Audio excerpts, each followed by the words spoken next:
Maxx Crosby has spoken. Adam Jahns is here, and Greg Bragg's got jokes. Woo. The CHGO Bears Podcast starts right now.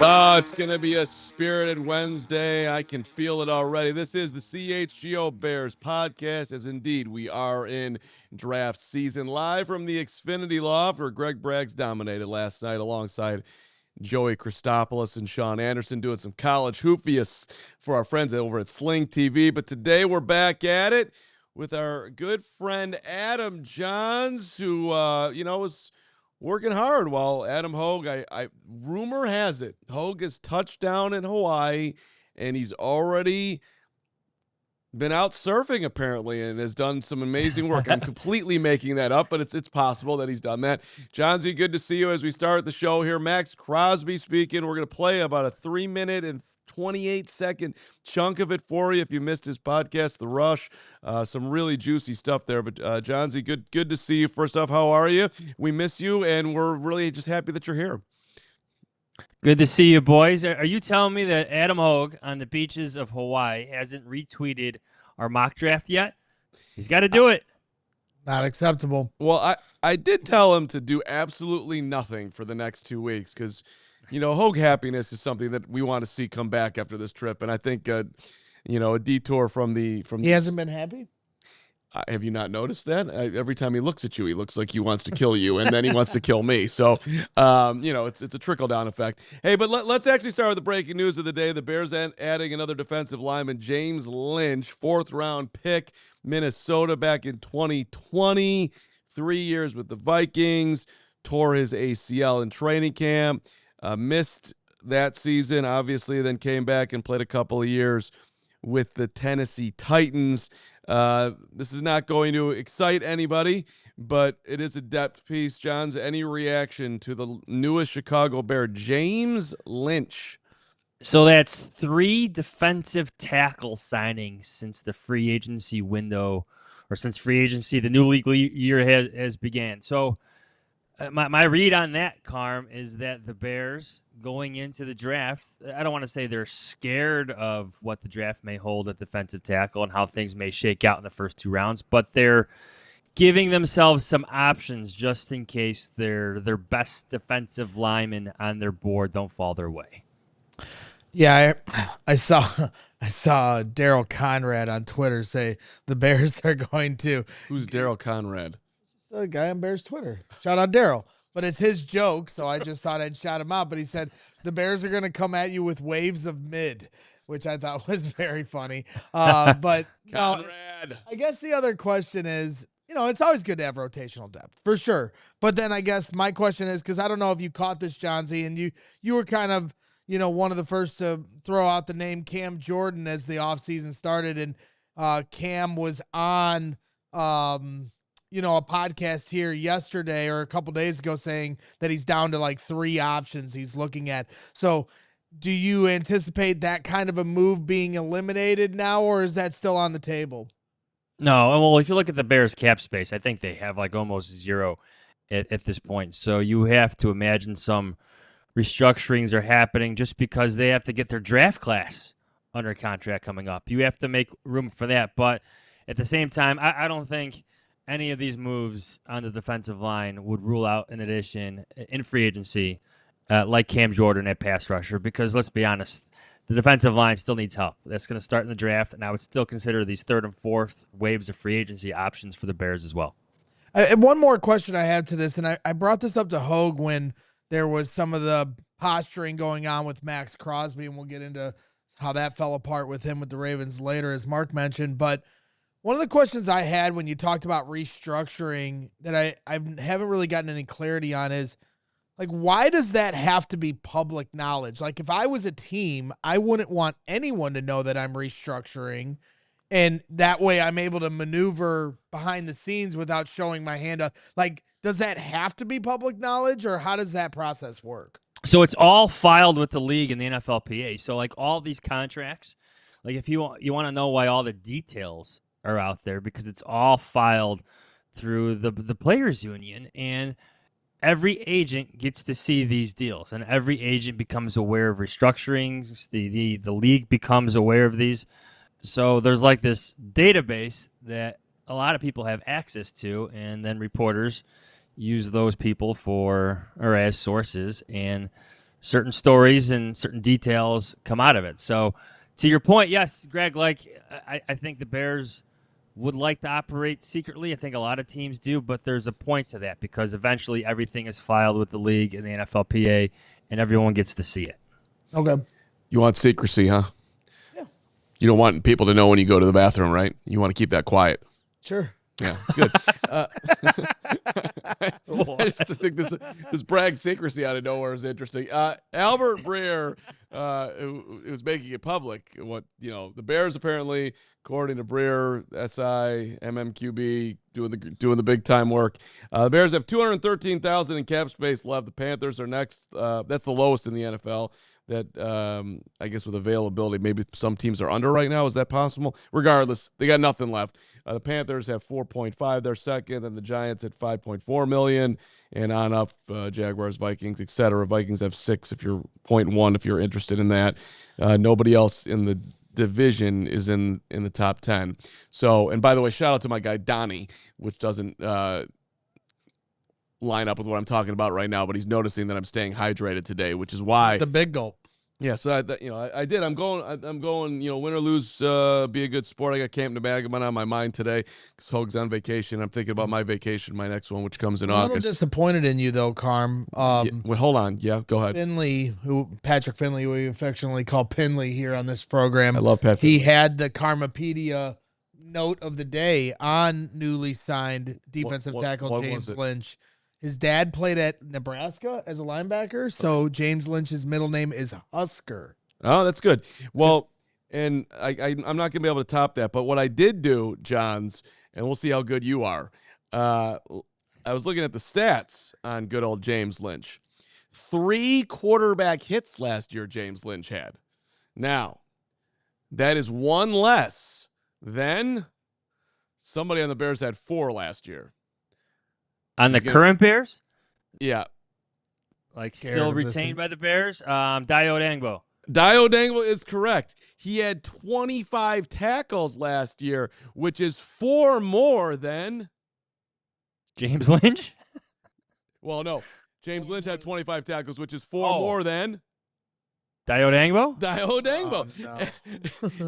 This isn't fair. He was hurt. Yeah. I don't like Dio Dangbo as much as the next guy, but this is unfair. No, it is well, but the point is that the guy was hurt, and this is who we're bringing in. He had 6 more than Dio Dangbo. No, 6 more than just no. Grady Jarrett. Dex does make an appearance in this Carm work. 6 more than Billings.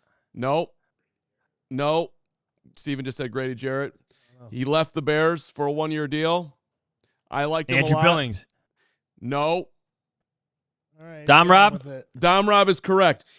12 more than, last one on this one, 12 more than. Ron Dexter. No. Okay. Ron Dexter didn't have 13 tackles all year. Whatever. Try on short Yankee Dinky. Okay. So we get that one. By the way, God. he had James Lynch. Too much People going are sleeping on this. He had 1 pass deflection last year. 1 pass deflection, which is 1 more than Javon Dexter. Yes. I just kept saying it. He had 1 more than Dexter, 1 more than Billings, 1 more than Dom Rob, and he was tied with his 1 Johns. His 1 what? 1 pass deflection. He was tied with Stan Brand. Diodangbo? Diodangbo, there it is. So there you go. They're getting somebody who did nothing last year. But I got to tell you, I watched James Lynch's highlights. If you just watch a 5-minute clips of his highlights, you think the Bears got a player. Dude was doing everything in those 5 minutes. I'm actually kind of minorly intrigued in what they got here. So, hey, just throwing enough at the wall here to see if something will stick. That was very good. Thank you. That was an exhilarating segment there. I thought it was pretty good. All right, we're going to do the Jahns Hogue mock draft, which is available for you diehards at allchgo.com. It's a phenomenal read, as per always. Jahns makes his picks. Hogue make his picks. You have no picks. I have no picks, but we will do our picks next week. So get ready, buddy. Our picks will be better than their picks. I don't think they will be, but we'll give it we'll give it a shot. Steven, you can do your picks next week too, right? All right, great. I'd love to.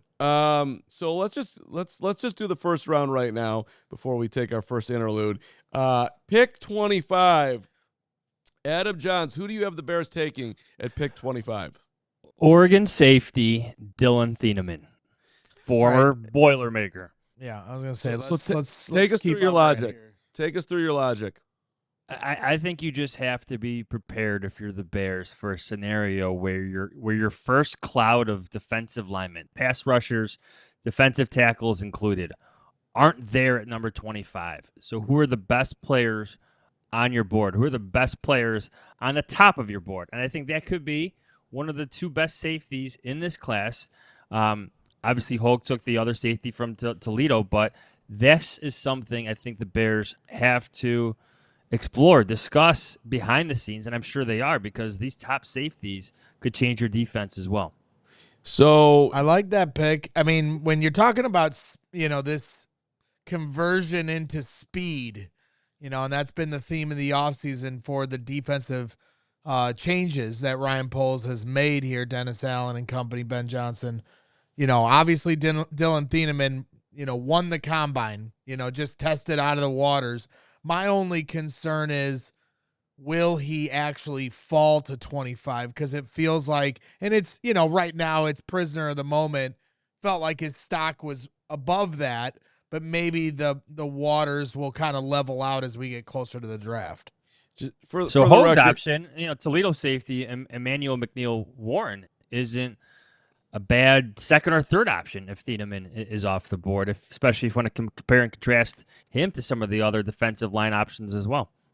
So as Jahns just said, that was Hogue's pick. Maybe he's assuming that Thieneman is gone at that point, or maybe just like some more. I'm guessing they like some more. Read the piece, Carm. That'd be good. I agree with Giggity's with him saying, I doubt Thieneman makes it past Minnesota 18. He does feel Harrison Smithish.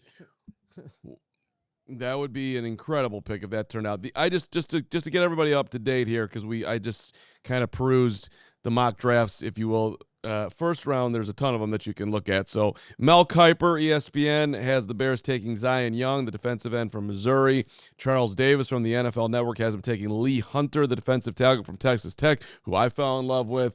That would be a really fun guy in here, and hopefully, obviously, play well too. But tremendous personality. Jordan Reed of ESPN has him taking Peter Woods, defensive tackle from Clemson, and Nick Baumgartner, a regular guest on the Hogue and Jahns podcast, subscribe to that one too, from The Athletic, has them taking Caleb Banks. So you got, to me, like, the discussion is it's a mixed bag.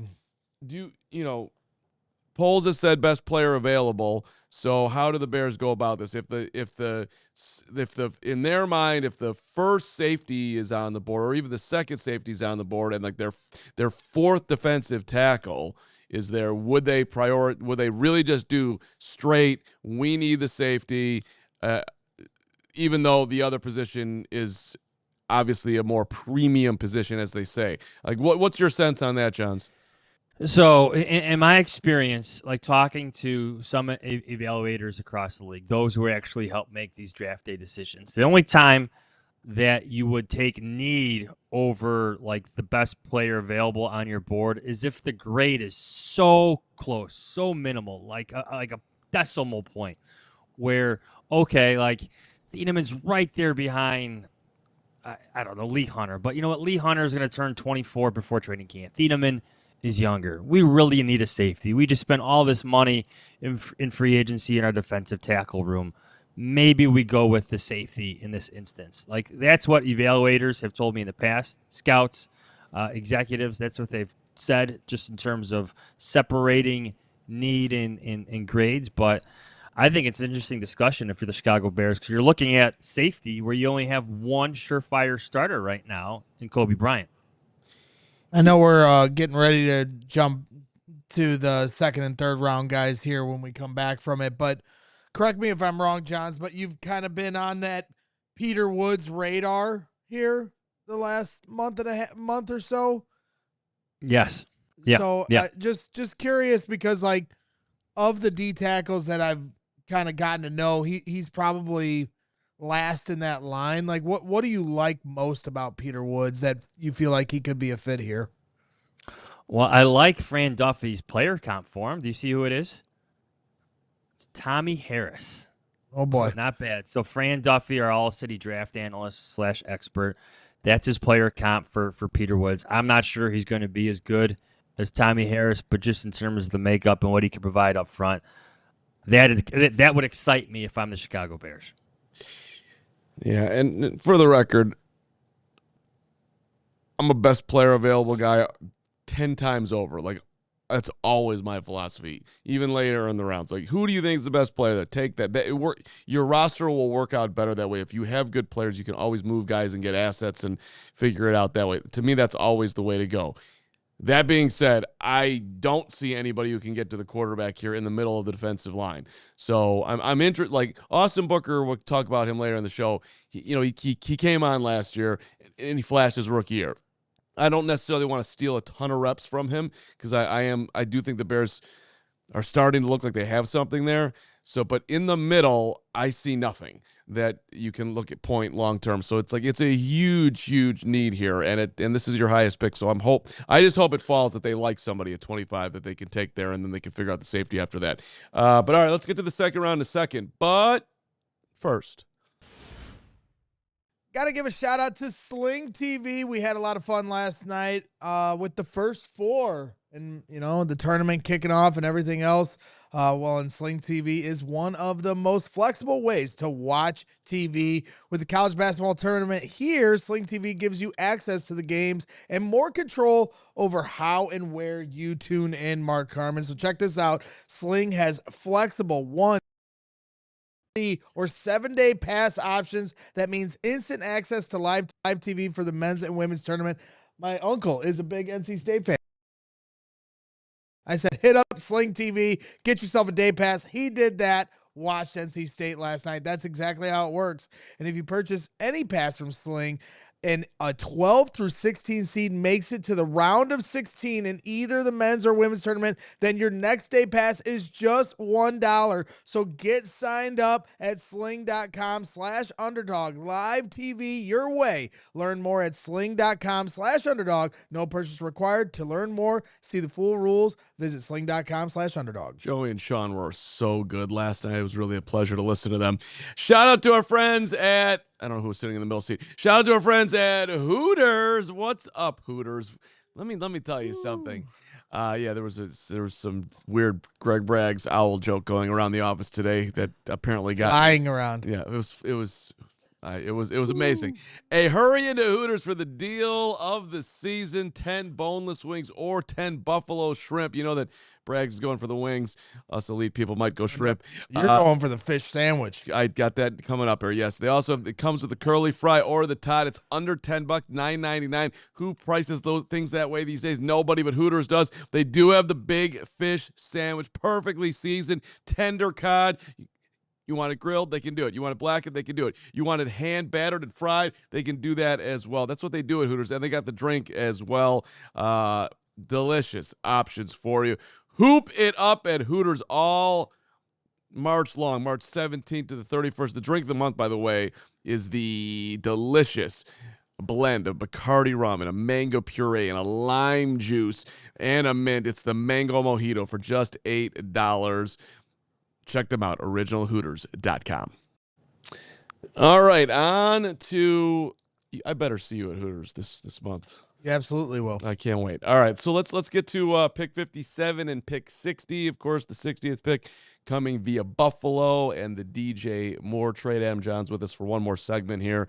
We'll play some Maxx Crosby later in the show here. And Johnsy, before you go, we'll get you some thoughts on that. You can kind of like tee us up for what we're going to play. But all right, 57. Jordan Reed of ESPN has him taking Zakee Wheatley, the safety out of Penn State. So, his first pick was the defensive tackle Peter Woods from Clemson. Then he went and got the safety there. You, of course, went the other way here. Hoag's got Davison Igbonoson, corner from Ohio State. Corner's an interesting thing to talk about, too. But you've got the edge coming in here, Dani Dennis-Sutton from Penn State. It's Dani Dennis-Sutton from Penn State. And you watch his highlights? Yeah, Dani. You watch his highlights, you see his workout at the combine, and you're just wondering why he's so low on everybody's rankings, really. To me, it's surprising. Like, I wouldn't be surprised by the end of this process that we're talking about Dennis-Sutton being, I don't know, late first round, early second round, maybe out of the Bears' reach. Maybe it involves some movement. I'm not saying he's in play at 25, but you never know. We've seen defensive linemen and pass rushers move up, in previous years for the Bears and other teams. I'm thinking of Leonard Floyd. I know Ryan Poles operates differently, but Leonard Floyd went from like a fringe first-round pick to the, 9th overall pick? Braggs, correct me if I'm wrong. 9th That's overall right. pick, right? Yeah. Yep. But he rose up those draft boards late in the process. Darnell Wright, a player I think outside the buildings across the league was considered a late first-round pick, but he went 10th overall to the Bears. So Dennis-Sutton from Penn State strikes me as a player who can move up as this process keeps going. So I'm watching him right now, by the way, doing the double work, and he's not huge, but he's got the quickness, and they line him up all over. He's about to, he just killed 3 Northwestern players and a Rutgers player. Well, that's not hard. Yeah, slow down. But it is interesting that he plays both sides here, and he's got some speed. But he's not a big dude. I'm getting intrigued here, Johnsy. I'm getting intrigued. Thoughts, Gregory? No, I mean, for me, the biggest thing is, can you afford to pass? I mean, to your point about who's going to fall there at 25 and how much of a need they still have on their defensive line, it just worries me if you're going to push your chips in on a second-round pick as being the solution there. And to your point, Sutton might be somebody that stands out, but may not end up being there at 57 if other people start to watch that tape. So Bears are in a kind of a conspicuous spot here because 25, you're going to have to be patient and let the board fall to you. And if it doesn't, then they haven't addressed their, edge in a way that I think is impactful for an actual Super Bowl run this year. So like they're going to need some. They're going to need some luck to fall their way this year. Kind of like the way it did last year with Luther Burden falling into their laps in the second round. I like the Leonard Floyd comp here. And look, the bottom line is, even at 25, you are not getting an elite edge that you're identifying someone that the rest of the draft is missing. Because if the guy was considered an elite edge, he'd go in the top 5. He's, you're going to have to figure. And remember, by the way, where was Maxx Crosby drafted? The dude was taken in the 4th round. So It happens. It doesn't happen every day, but it happens often. People get missed. Why do they get missed? Well, that's how, if I was the Bears, I would be looking at what are the reasons that most people, that the edges that have been successful in the past, what traits were they missing that, everyone was maybe looking in one direction when they should have been looking the other way. And Johnsy, I'm with you, buddy. I trust you had a college football scholarship offer knowledge here on this pick. I appreciate the exaggeration there. Montez Sweat was the 26th overall pick of his draft class. So like it does happen. The Raiders, not the Raiders, of course not the Raiders. The Ravens and the Steelers have a long track record of finding good football players at this position, this area of the draft. It happens, but you need some luck. You need to have big clouds. You can't just focus on one or two players. You got to have certain groups of players. You have to be ready to pivot and adjust your board to what's happening in the draft. But we'll see. I think like it's such a unique spot being in 25. You are going to miss out on the top 3 or 4 pass rushers. But at the same time, when does the second line of them come in? Does it start at 20? Does it start at 25? And is that the player the Bears take? So let's get pick 60 in here, and we have some synergy, as we like to do here on the CHGO Bears podcast, because Jahns' pick is actually some audio that Braggs was able to acquire at the Combine. Look at the way we just go about our business here. It's elite. By the way, hit the subscribe button and hit the like button right now. Tell a friend, CHGO Bears Podcast, 5 days a week, 1 o'clock. Subscribe to Hogan Johns, too, and we love you. It's free to do all that. So, just to recap here, Jordan Reed, Jake Goldie, the linebacker from Cincinnati. John's at the same position.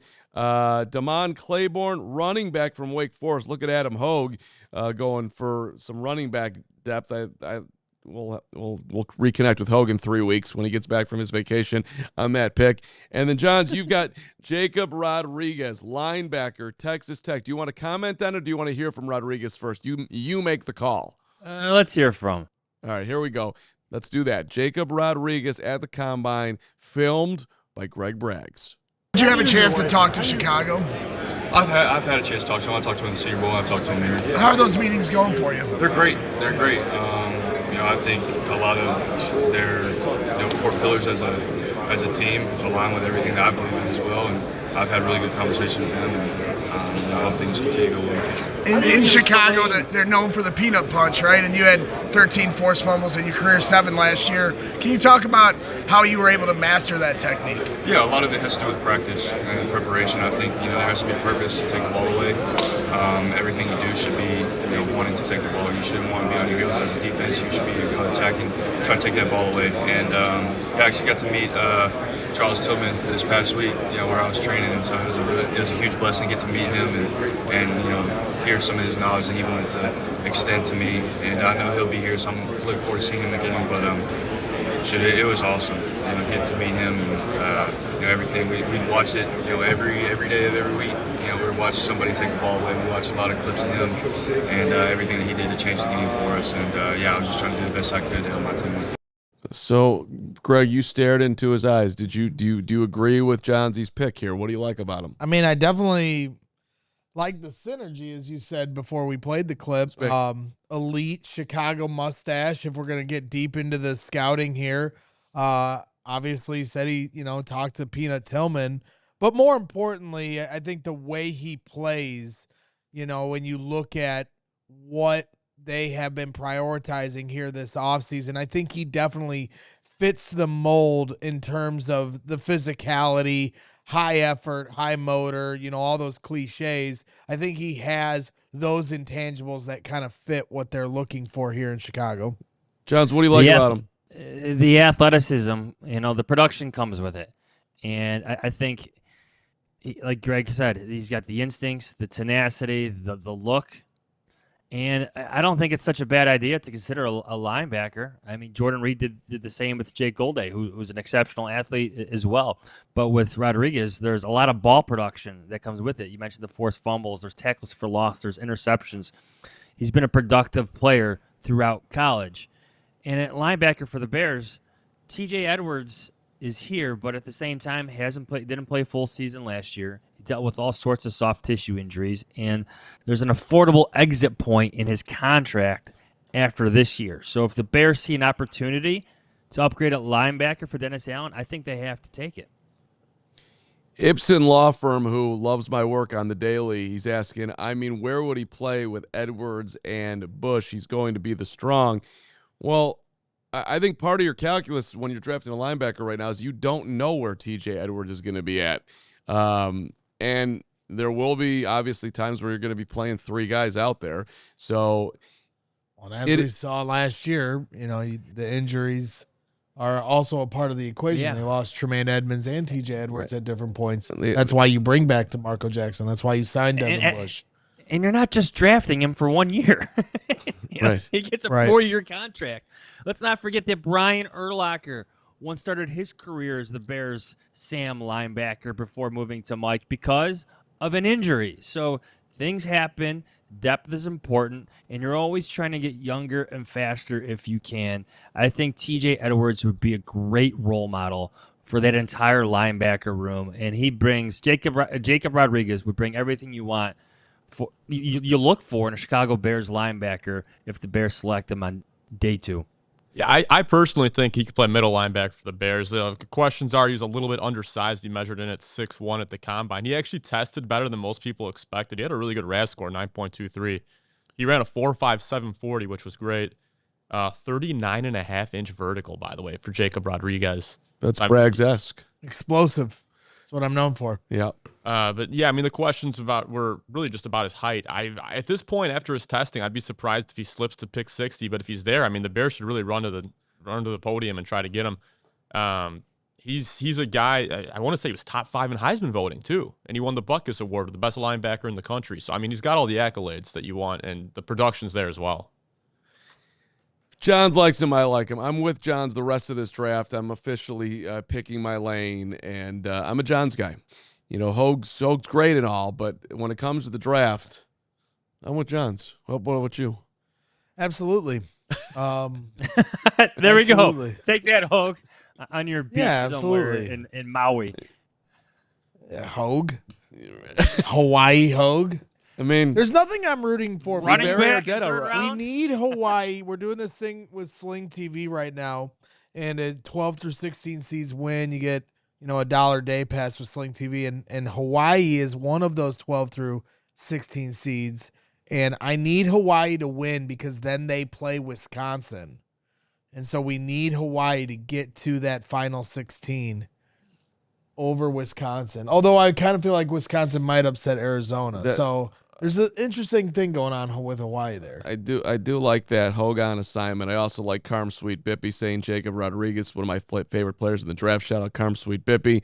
And also, before you go, Johnsy, I know you got family duties here. I want to shout out our friends at Four Seasons. We take the temp coming back here in a second on Maxx Crosby speaking on the trade. Taking the temp is brought to you by our friends at Four Seasons, your trusted local experts for heating, air conditioning, plumbing, sewer, and electric. They've been serving the Chicagoland community for over 50 years. Your trusted local experts for heating, air conditioning, plumbing, sewer, and electric. Visit Four Seasons heatingcooling.com for all their special offers. You listen to this. We're about to play one in about 2 minutes here. What's your takeaway on the trade that didn't happen? Just how the Ravens operated. I mean, Maxx Crosby was in Baltimore for a long time. Not only was he in Baltimore, he was flown into Washington, D.C., and then driven 2 hours to Baltimore, put through a whole bunch of stuff, especially physical testing. And then at the end of the day, Maxx Crosby is just looking to talk to the new head coach, and then Eric DeCosta, their GM, and he can't find them. And when he eventually gets to meet them or see them that day, it's an awkward conversation because everything is about to change with that trade. So you have to watch that whole thing. I don't know if you're playing that chunk, but that is my takeaway. Just how the Ravens operated and how Maxx Crosby and his side of things should be a bit mad at the way Baltimore operated. Yeah, we were looking for a couple clips to play to give a shout out to that podcast. And then we were listening, the Rush podcast, thank you. As we were listening, we were like, you know what? Let's just play the entire podcast on our show. Is that allowed? But it is that interesting, to hear the way they went about their business. Yeah. All right, we'll play that coming on back here. Johnsy, appreciate you making time. You're the man. And, we're just going to have to forge ahead here for the next couple weeks. And we don't need Hogue. No, we do. We don't. We do. We don't. It's us. We'll be fine. Okay. We'll see you next week or sooner than that, my friend. Yep. We'll talk soon, boys. All right. Adam Jahns with the Mock Draft. Mock Draft season, buddy. All right. We'll get to the Crosby audio. You don't want to miss it. It's coming up in a second. But first, got to give a shout out to Old National Bank. You down with ONB? You know I am me. Whether it's on the field or in your financial life, the best teams win by delivering excellence at every level. At Old National Bank, they believe every play matters. From everyday checking to long-term planning and commercial banking, their team is here to build momentum and help you move the ball forward. It all starts with a tailored plan for you by professionals that you trust. From simple tasks to bigger financial moments, you can count on them to coordinate your needs with steady, knowledgeable guidance that brings clarity and confidence to each step. It's a partnership designed to help you feel supported, not just today, but well into the future. So whether you're celebrating a win like my Boilers last week, rebuilding after a tough loss like the Wildcats last week, or gearing up for whatever comes next, hit up Old National Bank. Member FDIC, where relationships and results matter.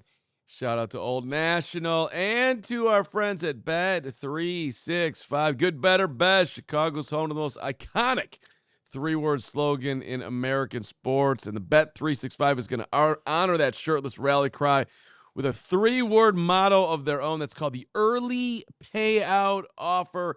Here's how it works. If your team's the ride that you're putting the money on, riding them, they go up 10 points. Any point in the game, they're going to pay you out right there. And then, seriously, that's, you're getting that money back right there. That is a big-time move by Bet365.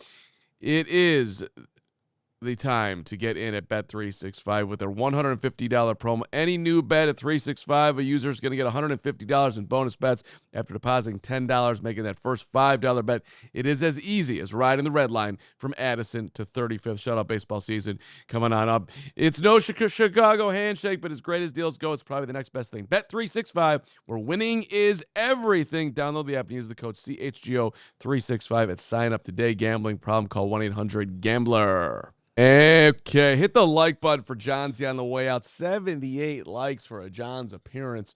That's not where we need to be. We got to get to 100. We set goals high, or at least makeable around here. By the way, we'll talk about a major moment for the company yesterday. It was a great day over here at CHGO. We'll get to that in a second. But as promised, so this was Maxx Crosby. Look, I will shout out the Rush. The podcast was very entertaining today. And, we had to boil down because we can't play the whole thing. We boiled down 3 minutes and 20 some odd seconds for you of Max explaining what happened. Basically, when he got to Baltimore and the thing fell apart. This is some shocking. It really is. Like, you knew what you were trading for. You got a doctor in Baltimore who, is playing the almighty, basically. I guess that's his job to make an informed decision, but the Max's doctor, who's incredibly well-respected, thinks he's going to be ready for training camp. So are you really not going to trust the doctor who's well-respected that did the surgery? It just seems off. Also, the timing of when they get there, they already know they're not bringing him up. Yeah, but really, it's really all strange. Of that is semantics, really, in a lot of ways. It's all BS. They saw an out route with Trey Hendrickson. And that out route was there before they made the trade. Yeah, but the market had to come down. Trey wasn't signed on the first day of free agency. A few days pass, and now all of a sudden you're like, oh, wait, we can get Trey Hendrickson for a different price. And so that's the Bragg's conspiracy theory that it's not even a conspiracy to me. It's what happened. Because they immediately signed Trey Hendrickson the next morning. I understand. The timing of that is impossible to ignore. Well, Trey Hendrickson was reportedly in the building while Maxx Crosby was there too. Could you imagine if they had walked by each other? I mean, that's ridiculous. Well, hold on. Was he in the building the day that they had him do the first MRI? That would be very suspicious. Do you know the answer to that? I think he was, yeah. I'll verify and I'll give proper credit to whoever reported that, but yeah. Okay. The Ravens there should have been some sort of punishment for the Ravens for the way they handled this. Well, end of the day, forget about all that. Like, my biggest takeaway from it, and I was never on board with trading 2 first-round draft picks for Maxx Crosby, but Carm interview, judgment, character, watching him on podcast. This guy's awesome. He would have been so much fun here. And for him to be that transparent about what went down is great. And the whole thing is amazing, where he talks about when he gets the call and everything else. And he's also the fact, like, the way he moved forward. The dude's literally in the facility back with the Raiders the next day at 6 a.m. because he can't sleep. And he's like, I'm not going to make this awkward. I'm just going to walk around and say hello to everybody because I know who I am, and this is the way it was meant to go. Like, yeah, where's the GM? Yeah. So, and to me, that's amazing, too, on the Baltimore side. If you go and trade for Maxx Crosby and you put him on a plane, you fly him out there, isn't the GM at the airport to meet him and ride with him for 2 hours back to Baltimore? Right. Like, you would think if you're making that level of investment in somebody, you'd be jumping up and down doing your cheerleader act when he gets off the plane. I don't get that. And what's crazy to me, obviously, is somebody that wanted the Bears to get Maxx Crosby, and the Bears, I guess, did try in some capacity. We won't know the full scope of how hard they tried, but at the end of the day, they did try. And I'm like just sitting here annoyed because Crosby was done with the Raiders, and the Ravens pissed him off so much that he's like all in back on the Raiders again. Well, like, look what you did, Baltimore. I mean, at least he's not a Lion.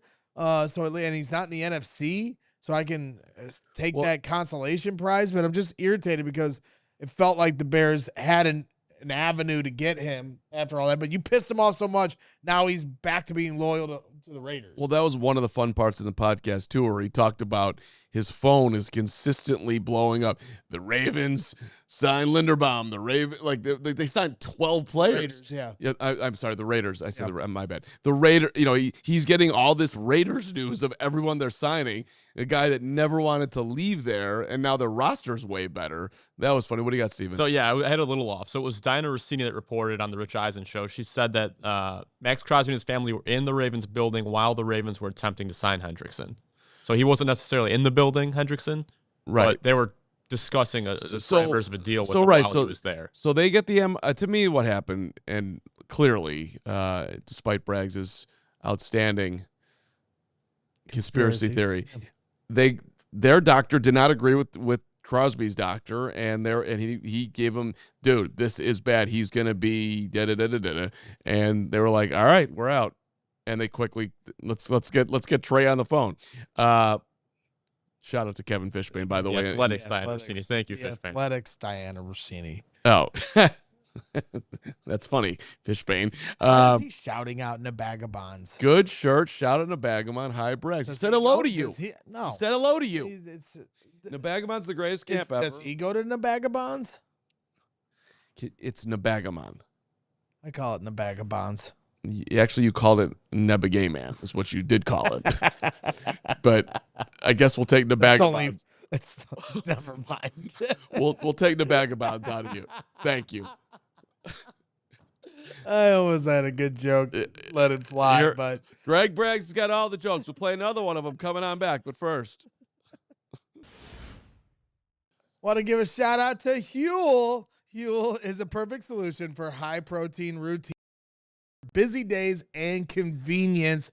When you're trying to find out in the day, when you're ready to drink, whether it's breakfast, post-workout, meetings, school drop-off, errands, Huel has you covered.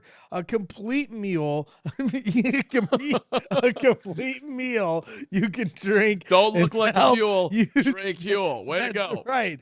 And this is what it's all about. 35 grams of protein, 27 essential vitamins and minerals, no artificial sweeteners, colors, or flavors, gluten-free. It's under $5 per mule. I get it. It's a complete meal you can literally grab and go. And it's under $5, way faster than a meal prep, and it actually fills you up for hours. So if you're trying to stay consistent, this combo makes it stupidly easy. So for a limited time offer, get Huel today with our exclusive offer of 15% off online with the code BEARS15, new customers only. Thank you to Huel for partnering and supporting our show. Huel.com/BEARS15. If you're busy, this is a game changer. And let's, you could drink a Huel in a beautiful vehicle from Ray CDJR. New vehicles are in store at Ray Chrysler, Dodge, Jeep, and Ram. And this is your chance to score a great deal at the Declaration of Deals sales event. They've got the new models going on right now. You can get 0% financing for 60 months on new vehicles. How long is that, Greg? 6 months. 60 months is not 6 months. That would be 6 years, but it's actually 5 years. 5 times 12 is 60. I was listening. Somebody get Love rid of you, this Ray guy. Scarpelli. Yeah. Plus, they do have 125 vehicles priced under $20,000, and perhaps they'll get one for you priced under $2,000.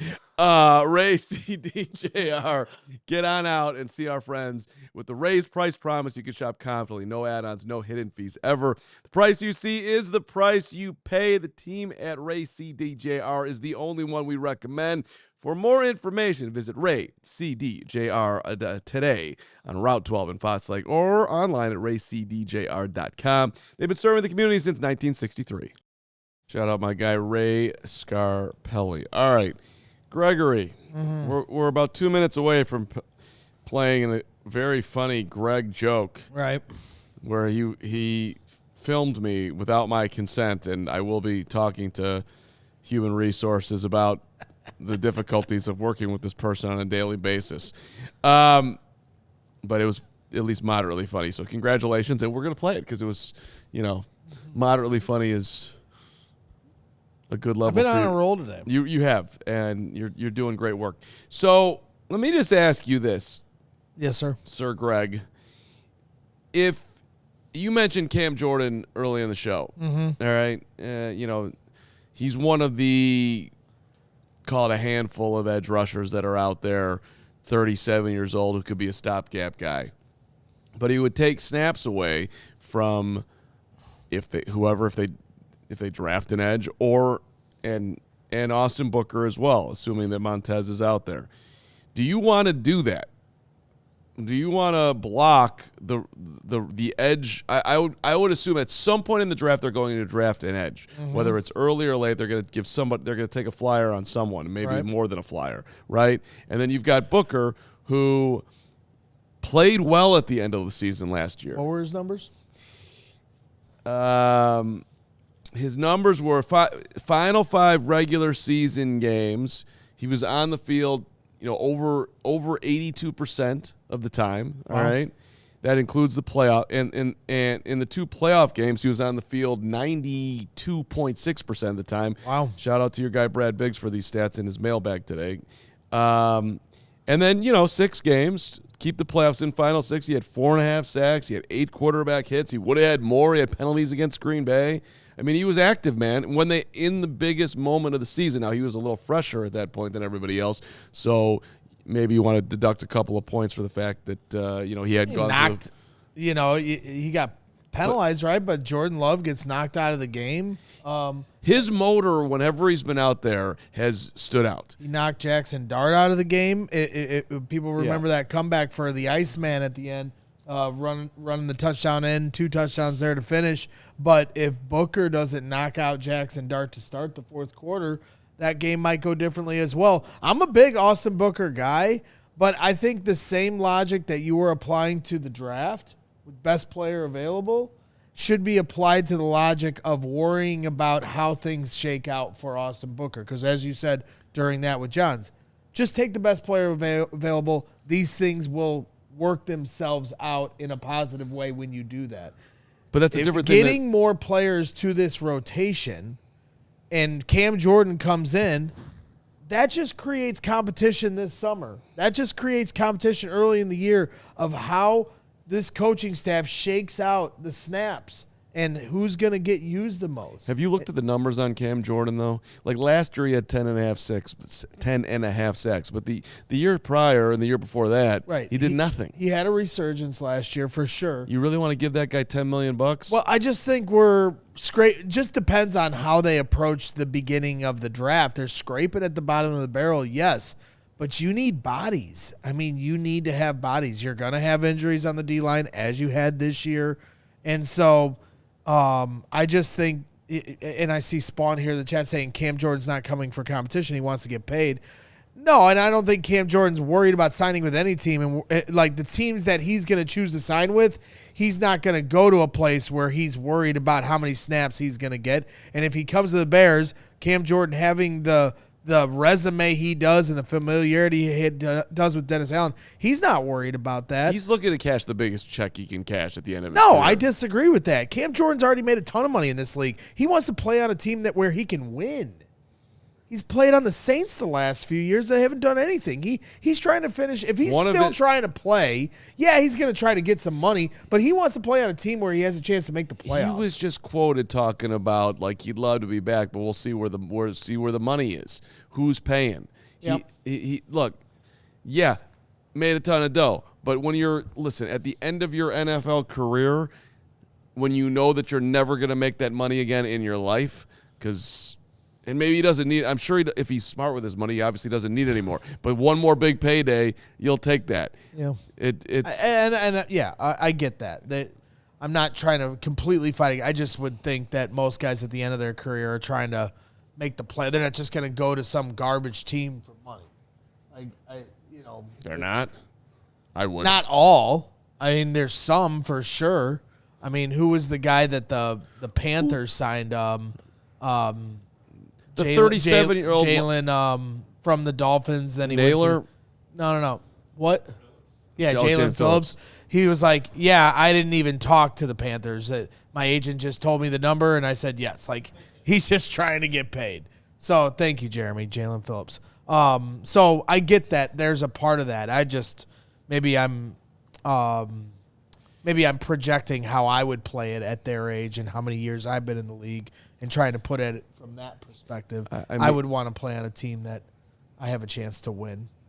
But then I think conversely, let's just play the hypothetical that Cam Jordan does decide to sign with the Bears with the understanding that he's going to have an opportunity to play. Well, Ben Johnson and Dennis Allen proved last year they're going to put the best player out there.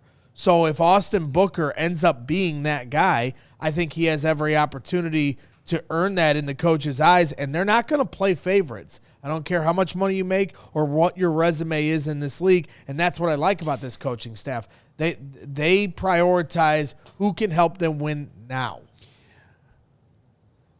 I will be very surprised if Cam Jordan is a Bear. That's all. I'll leave it. What do you got, Steven? I'll say this right now. There need to be a restructure first. There's just no money for him. So they have to figure that out. Well, right. So there's a ton of restructure candidates. They could restructure Cole. They could restructure Kyler Gordon. They could there's a lot of ways they could go with that. Montez, Jalen, sure. But they'd have to do that. Part of the issue now is if that report that the Bears are, out of cash is true.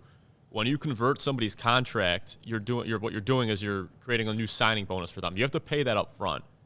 It doesn't all count towards the cap. It's split evenly throughout however many years that deal is. But if the Bears are short on cash, they're paying out millions on hand right then and there. Right. So that could be an issue if you're trying to restructure. Well, that was the whole. I do think though that Cameron Jordan would be interesting. He's going to be 37 by the time the season starts. That's old. He's definitely in the twilight of his career here. I don't think that would be the worst thing for him to be more of a rotational guy with Austin Booker. Dennis Allen definitely prefers the body type of a Cameron Jordan more than an Austin Booker. Booker's more of a turbo package kind of guy, change of pace at the edge, kind of speeds up the quarterback a little bit. That's what he did really well at the end of last season on third downs in particular.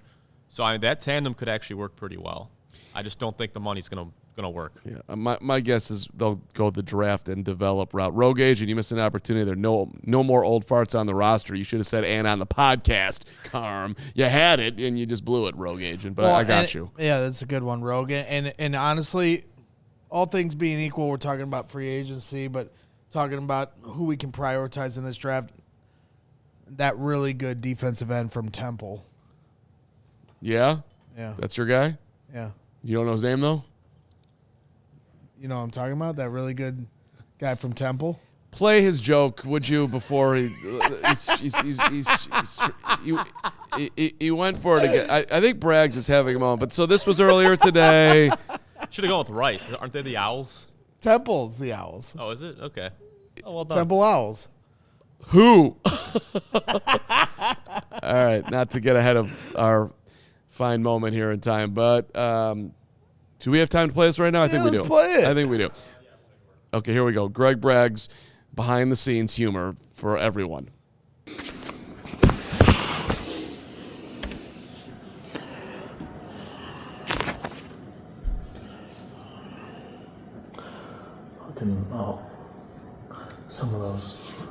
A couple of those guys over there were calling you an owl.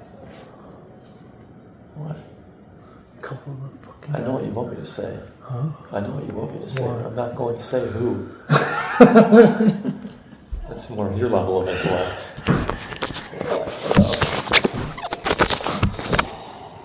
Jesus Christ.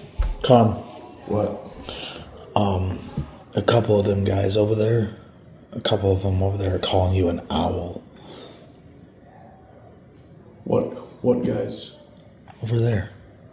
A couple of them are calling you an owl. Oh yeah? Why? That's what I said. I'm like, why are you guys calling him an owl?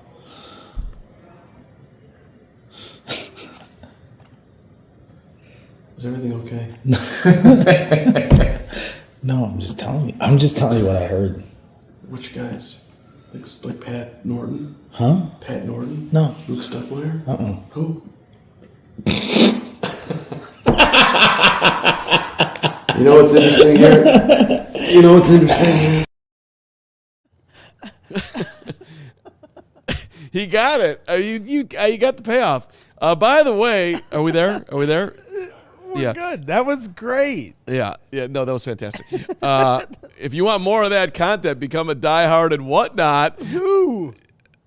You would put in the code Jahns, Jahns, and you become a diehard for $36, and you get a discount on our draft party coming up. Apparently, that's going to be a 2-night party again, which I'm excited about. I know you are as well. And all the draft stuff. Fran's draft board is phenomenal. It pays for itself right there because you'll be able to, I don't know, use our friends over at Bet365. As we enter into overtime. Shut up, Colby. What did Colby say that you didn't like? I don't see it. He's starting it up again. I think my owl jokes have been hitting today. 2 fell for it. Carm fell for it. I didn't fall Chris for Pankow fell for it. You did fall for it. You did. I did. There's a snort. I fell for it. Emma's back. She was at the Oscars. We missed her snort, and now she's back, and we all feel whole again.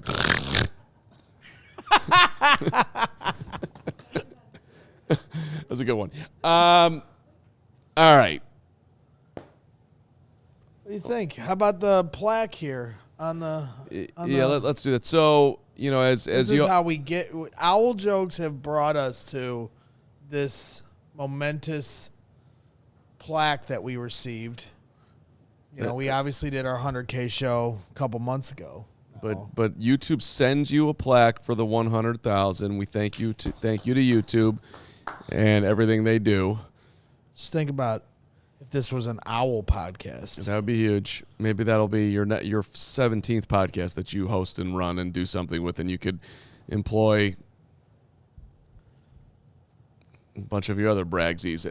That'd be great. But we thank you. We thank you, and we thank you for everybody who supported the show along the way, who subscribed, who's whatever. What? Jerry. Jerry.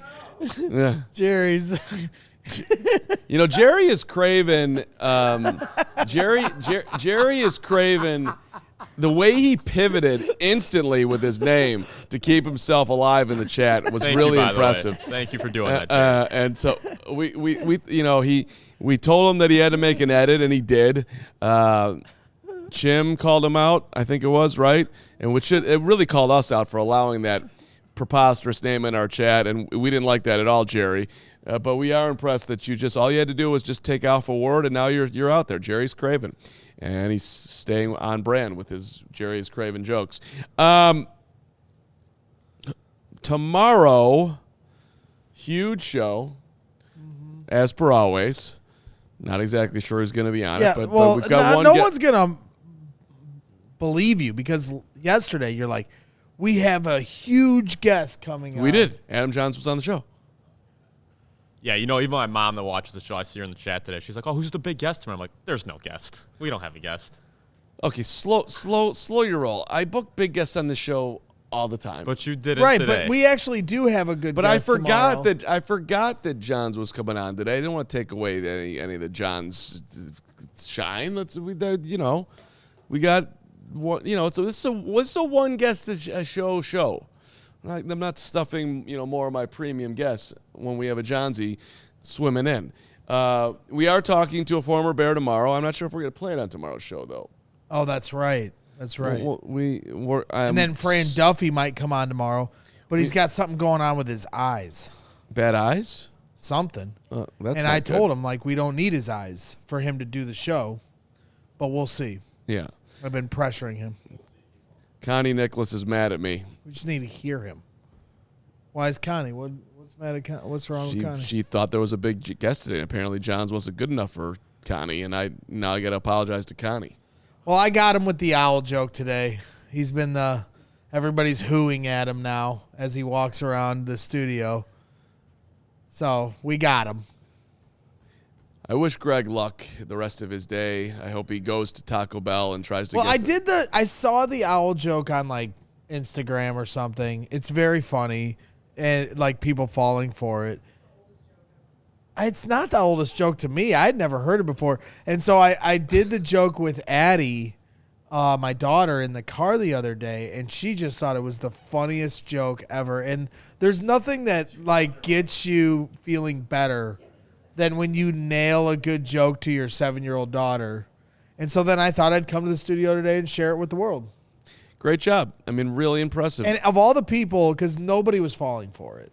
I went down the line. Luke Stuckmeyer didn't fall for it. Emma didn't fall for it. The kids, they've seen it on social media. So, you can't trick them. But I was like, I know who will fall for this. I honestly thought Steven would fall for it because he's not big. Way too sharp for that. Yeah, he's smart, but I just didn't think you'd seen the reel. But I was like, I do know one person that will fall for this, and that's Mark Carman. And I was right. I had to kind of dig it out of you, and I played it well. But I'm proud of my work here today. Congratulations. I think you should. That is how we get 100K plaques. That's right. Well, I think owl jokes. I think the Bears should hire you, and you could try to do that joke on the prospects. And if any prospect fails the owl joke, then you don't take them because they're just not smart enough to understand Ben's system. What do you think? Right. Well, I did it to our sales team, Lori and Chris Pankow, as they were walking out, and they were getting ready to have some big meeting here with some potential sponsors, and I was like, do the owl joke on them. So hopefully they did. It's a great idea. I'm sure that'll work. Saving the company one by one. Hey, Adam Lima. First time here as a diehard, finally took the plunge. Has nothing to do with Hogue being out of town. There it is. There you go. Our first diehard while Hogue's out of town. There Hogue, we go. And then we replace him with Adam Hogue. We replace him with Adam Lima. Lima for Hogue. Elite Lima. Exactly. He is an elite Lima. That's a great trade by us. Joseph Sangiovanni. Is it just me, or does Grayson Halton give you some Tommy Harris vibes? Didn't Tommy go to Oklahoma? Tommy went to Oklahoma. Yeah. So did Grayson. So maybe that's the comparison he's drawn there. Same school. We had Tommy on whenever that was. What event was that at? We were over at in the West the Loop. Jeff Dickerson, Vaughn McClure Foundation. Yeah, there he goes. Tommy, bring back Tommy, man. In his prime, we'd win a lot of football games. That guy was awesome. Well, I mean, all the former players of the Lovey era, to a man, they say Tommy Harris was the best player on that defense. I'm not going to get an argument from me. When he was right, he was phenomenal. As are you, Greg. You're phenomenal. So have a great rest of your day. Thank you to Stephen Nicholas producing, to Emma for everything she does, to Joey. She was at the Oscars. I've said that 5 times on the show. To Joey Christopoulos for... Who said that on the... You're going to have to let me go home because... It's going to make you go home. It's a lot. Yeah. To Luke Stuckmeyer, to Sarah Fichter, to everybody who helped me win 3 softball championships. We're debating whether we're coming back for a four-peat. It's on life support, but we still might do it. League's too easy. Everyone's pathetic. Can I get somebody who can even make it interesting? I don't know how that just came out of my mouth. Have a great rest of your day. We'll see you tomorrow at 1 o'clock. Woo! Woo! Woo! We all silly like the mayor.